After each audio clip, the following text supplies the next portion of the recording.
we are very active sharing designs, using our partners and using our digital manufacturing network to produce these critical parts and be very, very aware of the local necessities and the local reality.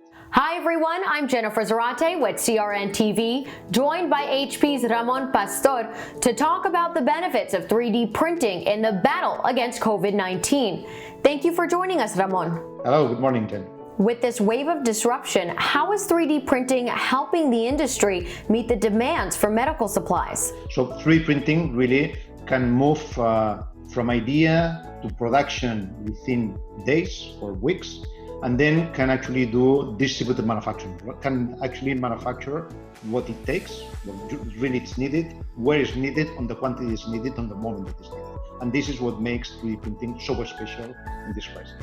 What other use cases for 3D printing do you expect to see to support the containment of COVID-19? So as we learn more, we are realizing that one of the most important components in the intensive care departments is basically the need of ventilators and respirators. So what we are pivoting our resources is to design key components to be able to produce more of these devices, actually to save lives. These are really devices that make a difference between life and death. And given all the intense focus on 3D printing right now, what will this mean for the industry once we're past this crisis?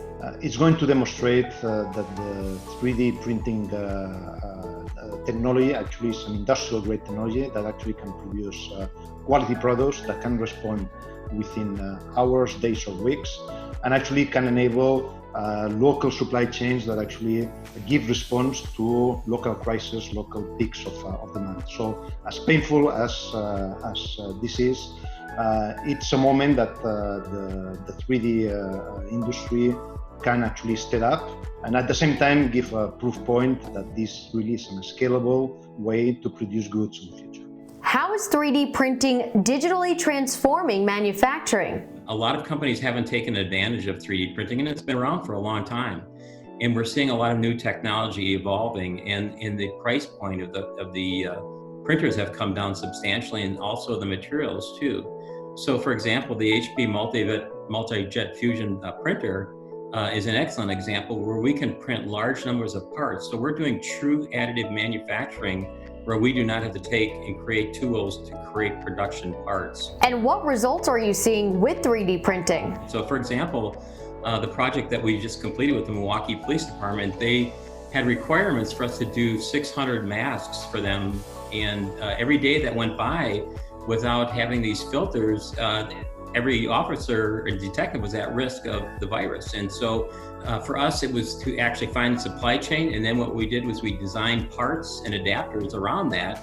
And so we did that using a package called SolidWorks. And then also utilizing HP technology, we actually created 600 of these adapters and retrofitted them to the Milwaukee Police Department's mask. And it was just a huge success story.